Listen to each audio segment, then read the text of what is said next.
Okay, good Tavach, Freilich Havach. We're coming now from Parshas Yisrei, and we just read in the Torah how the Jewish people were like one person with one heart. The Torah says he camped at the mountain in the singular, even though the Torah is talking about all the Jewish people. The Torah uses um, the singular he camped there instead of they camped there, as Rashi explains, because the Jewish people at Mount Sinai were like one person with one heart. So the Rebbe once, addressed a very simple question. He said, there is Hebrew grammar, and the Torah of truth follows Hebrew grammar. So how is it that the Torah is veering from Hebrew grammar here?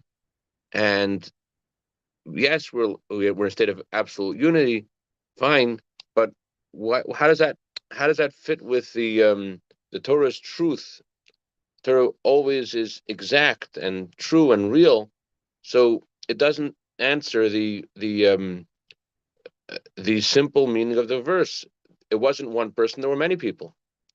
And their answer that the unity the Jewish people experienced at Mount Sinai was so unusual that it wouldn't make sense to say they camped there in the plural, because there was such a feeling of unity that was a simple meaning. That was a reality on the ground. It was so unusual that even in Hebrew grammar, in the Torah, which is so precise, that's the only precise way of saying it. The precise way of saying it is he camped there in the singular. Also, Rashi says they were like one man with one heart. There are two different meanings here of that are being two different messages here. One heart means that we're all together with love for each other. We all see the virtue in each other. That's the meaning of the words one heart. As it says in Tanya, that we all come from Hashem, and if we were to view life with the primacy of soul over body, then we would have love for each other, because we would realize how much we mean to each other, because we're all brothers, we're all family. We all come from the same God. The differences between us are only external, only physical, only the body. If we experience the primacy of soul over body, then we would unite with each other. So that's being together with one heart. But the extra phrase, like one man, means that even if you're not on that level, you're not feeling the love. You're not feeling that. So, like, someone asks you for a loan. So if you're feeling a lot of love and Ahavas Yisrael and love for your fellow Jew, okay, so then you respond with joy. Here's the loan. But if you're not feeling that way, you're not feeling it with one heart. Therefore, the Torah adds another phrase and says, like one man. At least act as if you have unity. The goal is, the highest level is, as the Jewish people experienced at Mount Sinai, like one man with one heart.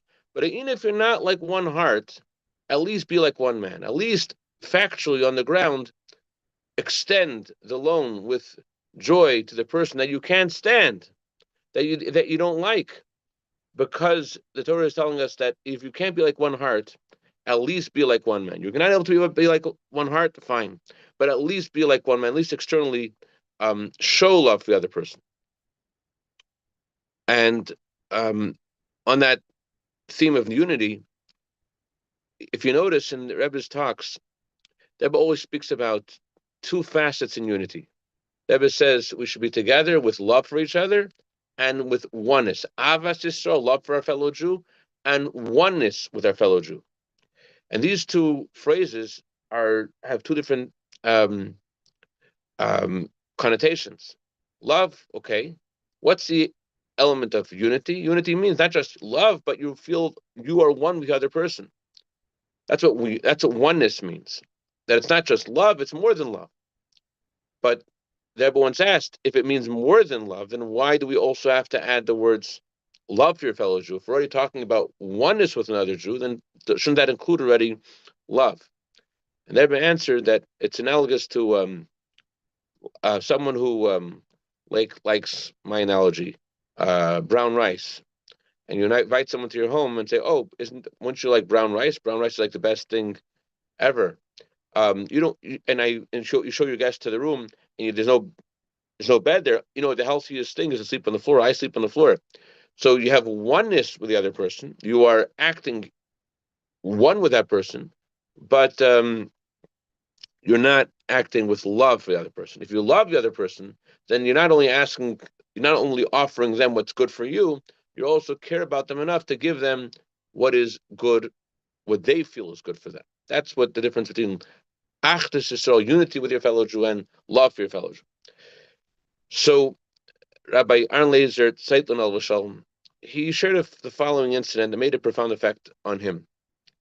He said that he was once waiting for the Rebbe to come into 770 to daven mincha, and there are a few preliminary steps to mincha. You have to wash your hands. You have to put on your prayer belt, your gartel. You need a siddur, and you want all of that done before the Rebbe enters, because it's a special time to daven mincha with the Rebbe. You want to be prepared.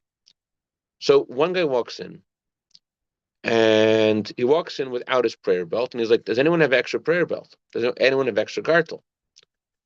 And Rabbi Tzvi Greenwald, the father of our cantor Zayin Gesund for the high holidays, he says, "Sure, I have one." And he discreetly removed his own gartel, gave the guy the gartel. The guy didn't realize that he had given him his own gartel, and he didn't join the Rebbe's mincha. He didn't daven with the Rebbe. He gave up that special opportunity to give this guy an opportunity. And Rabbi Yitzhak was so impressed by this. So another occasion, he he shared this anecdote with the Rabbi Merazov from Montreal. And Merazov immediately responded, "Look at my gartel. His gartel had a knot in it. It was made by a knot. It was like," he said, there was one guy walked into the Rebbe's Farbrengen without a gartel. So what did we do? We cut the gartel in half. I gave him half the gartel. I wore the other half. And after the Farbrengen, we retied the gartel. So that's the meaning of oneness with your fellow Jew. That you're not just caring about them, but you look at their needs as your own needs. That's what Torah is asking of us, and that's what we're learning about this week. With the Jewish people standing, as the Torah says, like one person with one heart, and that's the vessel for all the blessings of Hashem, as we say in our prayers. Bless us, Hashem, all is one. I mentioned Rabbi Zeitlin. Rabbi Zeitlin shared two amazing stories that he himself experienced that happened to him. Rabbi Zeitlin said that Baruch Hashem, he merited to be one of the Rebbe's emissaries to Israel. Before that, he was sent to Melbourne, Australia, also as an emissary of the Rebbe. And after his period of learning for 2 years in Melbourne, he got married, and he and his wife moved to Israel, and they had Baruch Hashem 6 children.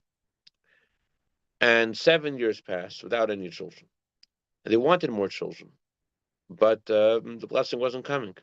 So every so often, he would add in his monthly or weekly reports to the Rebbe, "I would like a blessing for children." And shortly after Gimel Tammuz, in 1994, he had a dream. And in his dream, he sees the Rebbe by the Ohel. The Rebbe would always go to the Ohel to pray at the Ohel, but certainly not. We couldn't. The Rebbe is buried by the Ohel, but to see the Rebbe at the Ohel now is a miraculous thing. And that's what he saw in his dream. And the Rebbe was smiling, and he went by the Rebbe. And after he went by the Rebbe, and he said whatever he said, he felt terrible because he realized he could have asked the Rebbe for a child, and he wasn't sure if he should go by, he shouldn't go by again. And he asked his friends. His friend says, "No, it's a time of divine grace. You should ask the Rebbe." And he went to the Rebbe again in the dream, and the Rebbe gave him a blessing for a child. And a year and a week later, he was blessed with his seventh child. Zeitlin said, there are a lot of stories people share about dreams, about this, about that, but this is a personal story which I heard from him myself. And on a similar note, Zeitlin also shared how Um, there was one um, season that he was doing a lot of. He was on a speaking tour. He was going to various synagogues, speaking in proximity to Gimel Tammuz, and he, in this series of this tour, he was in New York, and he was between two flights, and there was a longer stopover than usual. And he realized, hey, it's the third of Tammuz, it's the Rebbe's day. I have 6 hours in New York. This is amazing. And he didn't even realize, he didn't plan it that way, but he was able to go to the OL on the Rebbe's day, and he went also to Crown Heights, the Rebbe's room. And the Rebbe's room is usually opened on the third of Tammuz, but he got there already when it was nightfall, and they weren't letting anybody else in. The door was closed. But the gentleman who was managing the room saw Rabbi Tzeitlin. Rabbi Tzeitlin said, "Listen, I don't know, I'm here. I traveled here. I came here special. Can you please let me in just for a few minutes?" So the man opened the door. And Rabbi Tzeitlin was able to have a few minutes alone in the Rebbe's room. This was the first time he was able to be alone in the Rebbe's room since he was in a private audience for the Rebbe many years before. And it felt really special. You know, being alone in the Rebbe's room. We know the famous story of the Gemara about Rabbi Yehuda Hanasi. Rabbi Yehuda Hanasi would come to his home every Friday night after his passing and make Kiddush. And similarly, the previous Rebbe shared how he saw his father go into the room of his father, the previous Rebbe's grandfather, Rebbe Marash, after the Rebbe Marash's passing. And the Rebbe Rashab approached his father's chair with tears in his eyes, talking to his father after his passing. Obviously, this is something that is in the realm of the Hasidim, something that Hasidim are blessed with extra measure of faith, and it resonates with us. On that note, I don't know the source of the story. I heard the story. Um, Reb Rashab and his brother Reb Zalman Aaron, they were once together, and the Rebbe, it was after the passing of their father, the Reb Marash. The Reb Rashab told Reb Zalman Aaron, "Let's go listen to a mimer from our father." After he passed away, they went together. I don't know where they went, but they went together in a room to some corner, and they heard a mimer from their father. And Rabbi Zalman Aaron remarked after listening to the mimer of his father, which he had heard posthumously, he says, "An oil misher." Oil misher means someone from the world. In the Hasidic lexicon, it means someone who's Hasidically challenged. An oil misher only believes in someone, in something that he could count with his fingers. If you can't count it with your fingers, it doesn't make sense. But the kind of story that we read in today's Hayom Yom, how the Tzemach Tzedek said that he was visited by the Alter Rebbe and the Mizitcha Maggid and the Baal Shem Tov. They all shared a discourse with him. As I shared last year, you could go back and hear that story again. It's an amazing story. But anyways, that's not something which resonates with someone who's too entrenched in the physical. Getting back to our story. So Rabbi Zeitlin's in the Rebbe's room, and he's feeling very special and very connected. Comes out of the Rebbe's room, and he sees the Rebbe's secretary, Rabbi Klein. Rabbi Klein, all of a sudden, calls him over. Says, "I have something for you." Okay. Goes into the Rebbe's secretary's room, and Rabbi Klein is looking for his through his desk to give him something, and he doesn't know what he's like. It sounds the last the last time this kind of thing happened was before Gimel Tammuz, when the Rebbe physically gave instruction to the secretary to give to someone. That's the last time he had that kind of experience. But here he is in the Rebbe's room, and I'm sorry, in the Rebbe's secretary's room, and he's telling him, "I have something." He's like, and he made a joke. "You're something from the Rebbe for me?" He says, "Wait a second." And he gives him a letter that the Rebbe had written to him from 10 years before. And he says, "I don't know, it wasn't my fault. I don't know how this didn't get sent, but we just found this letter and you just walked in. So here's a letter that Rebbe sent to you 10 years ago." You can imagine the kind of response that had in the soul of Rabbi Tzeitlin. Um, Hold on a second. Unfortunately, we just lost a great chassid, Rabbi Yisrael Gravich's father, Alva Shalom, who served as Rebbe's emissary in Soviet Russia, and he was a man. I was privileged to meet him several times. He's a man of incredible sacrifice. Just to give you an idea of how much sacrifice he had, um, just this is enough to know what kind of person he is. In 1990, when he was able to already escape, and the Russian doors were not fully open yet. It was a little bit in the beginning of Perestroika, and he was able to leave. He asked the Rebbe to send him back to Russia. Can you imagine so many years living in Russia and being able to come to New York, and yet he right away took upon himself the mission of the Rebbe. I want to go back there. It's hard to relate to the kind of sacrifice that required, but just to, I mean, we're talking about living for decades under the communist regime where it's forbidden to keep anything in Judaism.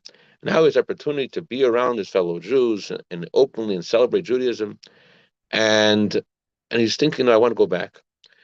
I was a special Jew. Give you an example. Getting back to our subject of unity and love. Um, he was once visiting Crown Heights, and it was the anniversary of the previous Rebbe's liberation on the 12th of Tammuz. And he was speaking in 770 in the Rebbe's shul. And for whatever reason, no one was really listening to him. And I was like, I felt bad for him because like here's this venerable, sagely looking man, and he has a lot to share, and there's no audience. So he finishes his talk, and I said to him, "Do you want a fabring?" And he's like, "With who?" I said, "How many people do you need for a fabringen?" He says, "Two." I said, "Okay, so let's fabring together." That's what I said. Just want to point out this is actually true. A fabringen isn't a fabringen. Fabringen literally means to gather together. Farbrengen does not become a Farbrengen because there are 10 people there. It says when there are 10 people together, the divine presence rests with them. That's something else. And the Alter Rebbe adds that if we were to know the great power of 10 Jews gathering together, and how uh, if an angel was present in the place of 10 Jews gathering together, even if they're not learning Torah, they're just sitting and singing a song, whatever they're doing, but the angel would disintegrate because of the incredible divine revelation that is present when 10 Jews gather together. So that's when 10 Jews gather together. But it says that when there's a Farbrengen, it's not the divine presence that's there. It says something else. There's a famous story of the time of the Zitcha Magid, how there was one chassid was at a great, someone in his family wasn't well, and there was a Farbrengen, and he wanted everyone who was attending the Farbrengen to give him a blessing. But they didn't want to give him a blessing. They're like, who are we to give you a blessing? And the guy was very distraught and he was crying, and they tried to sing a song to get to change the subject. But the Alter Rebbe said, you guys have forgotten Piska Mishmaya Noches. You've forgotten the paper that has fallen from heaven. I'm not sure what the Alter Rebbe is referring to. He says a paper falling from heaven, but that's the same expression that the Talmud uses about the prayer we say every day, Baruch Shamar. Baruch Shamar has 87 words. 87 is the is related to the Hebrew word paz, which means fine gold. So this prayer, it says that Baruch Shamar is 87 words. It's fine gold. It's a paper that came from heaven. So in a similar way, the Alter Rebbe said you've forgotten the paper that came down from heaven, which has a following statement. What does it say in this paper from heaven? It says what a Hasidic Farbrengen can accomplish, even the angel Mochol cannot accomplish. Even the angel Mochol is known for his ability to evoke mercy upon the Jewish people. The angel Michal is the lawyer, the Jewish people in heaven, and he defends us. He stands up for us, and he against all accusations. But whatever he can accomplish pales in comparison to what can be accomplished when Jews gather together and wish each other well. As um, these Hasidim were doing at the time, they were sitting together. So Alter Rebbe said we should give him a bracha because we can accomplish is more than Malch Michal. And on one occasion, the Rebbe explained why does it cause such satisfaction? Why does it cause such a response in heaven that even more than Malach Michal? And the Rebbe explained that in order to really unite with someone, everyone's different. As the Talmud says, "Geshem shein partzufein shabbos kachen deyasein shabbos." Just like there are no two faces alike, so too there are no two opinions which are alike. Everyone's everyone is different. So for two people to really unite with each other and to really care for each other, what's really going on is that they're ascending beyond the confines of the physical space. They're going to a higher realm. They're going back home, so to speak, to heaven. And when Hashem sees his children coming home, leaving the hoo-ha of the world and uniting with each other, it causes such a divine satisfaction and pleasure that Hashem is open to answer the request of whatever they have. You guys are home. You guys came home. What would you like? So anyway, so I sat down with Rabbi Grevich's father, and it was very memorable for Brian. Um, and just being in his presence, a special, special man.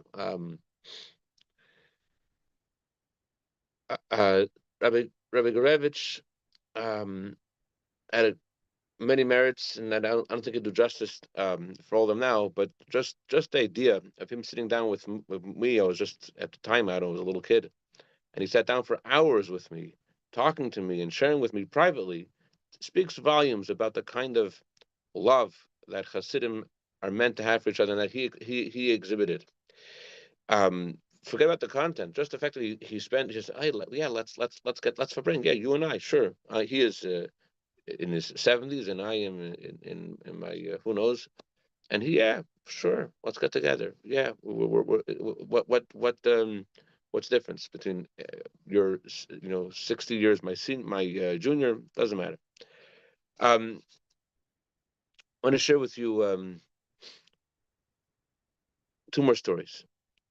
Um, there, there's something about Ahavas Yisrael which transports a person above time and space, which is something that Hasidim were traditionally known to be very good at. They're very good to be at being above time and space. Um, what I mean is that I don't mean that just Hasidim are known for coming late, but the previous Rebbe said that in time of the Baal Shem Tov and the Alter Rebbe, non-Jews would wish each other. We should have such love for each other like these Hasidim. We should have such care for each other, caring for each other like these Hasidim. So on that note, um, I'm in Las Vegas for Shabbos. I was privileged to meet a wonderful chassid named Rabbi Mergi and Gesund, and he shared a few interesting stories that I want to tell you. Um, he uh, was once talking to Mendel Futterfass. Mendel Futterfass was visiting Paris, and Mendel's like, "Tell me about life in Paris." So at that time, there were two Chabad houses in Paris, and there was a mikveh that was about an hour walk from one of the Chabad centers. So on Shabbos, what did the Hasidim do? There was an argument every Shabbos. Should you walk to the mikveh and immerse yourself before prayer, or should you spend time learning and studying? So some Hasidim would learn and study and prepare by learning, and some would walk for an hour to the mikveh and walk back. So the prayer started at 10 o'clock. They would get up earlier and walk for an hour. At 8 o'clock, they would walk there and come back. So we asked Mendel, what do you think? And Mendel asked the Rebbe. Next time he visited the Rebbe, he asked the Rebbe clear what's the right approach. And the Rebbe said they should go to the mikveh. Parenthetically, the Zohar says, I pray to the one who has a nose. That's the language of the Zohar. What that means is that Hashem senses our purity. He senses a purity inside of us. So that's why it's important to immerse ourselves before prayer. There's a lot of things that we think and feel in our consciousness, but the mikveh brings a kind of purity that's beyond our consciousness. That's the meaning of the words. I pray to the one who has a nose. I pray to Hashem who senses my purity. And that's why the Rebbe said they should go to mikveh. But Mendel says, this is a story, Mendel says. What the Rebbe means, said Mendel, is that we should walk to the mikveh and walk back from the mikveh, and the whole time we should be learning chassidus while you're walking. That's how Mendel took the story. But this idea also of Hasidim, going beyond themselves and trying to be there for each other, um, brings to mind another story I heard today from Rabbi Zeitlin, Rabbi Mengezund, Rabbi Mergi. He said that rabbi, the head rabbi of Kfar Chabad, Rabbi Matal Ashkenazi, his father once procured a rare copy of the Zohar, and he gave this as a present to the Rebbe. And the Rebbe said to him, "What would you like in exchange?" Imagine the Rebbe is asking you, "Wow, this is special. I want to give you a gift in return. What would you like to ask for?" It's an interesting thing he said. He said, "I would like to ask that when I ask the Rebbe for something, the Rebbe's answer should not be dressed in any other garment." Meaning, often, more often than not, people ask the Rebbe for a blessing. The Rebbe would say, "Go to a doctor, ask friends who understand, ask a doctor who's an expert." And the Rebbe explained that that in general, just because he's telling you to ask a rabbi or to ask your spiritual mentor, it's not that he's ignoring you and asking to ask someone else, but the Rebbe's answer should go through this garment of nature. Instead of the Rebbe telling you directly what operation, what medicine to take, the Rebbe wants his blessing to go through the vessel nature, and so therefore he gives instruction to um,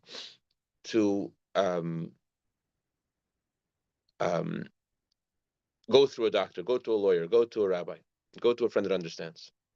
So Rabbi Ashkenazi asked the Rebbe, "I want to be able to ask the Rebbe some things directly, without a intermediary."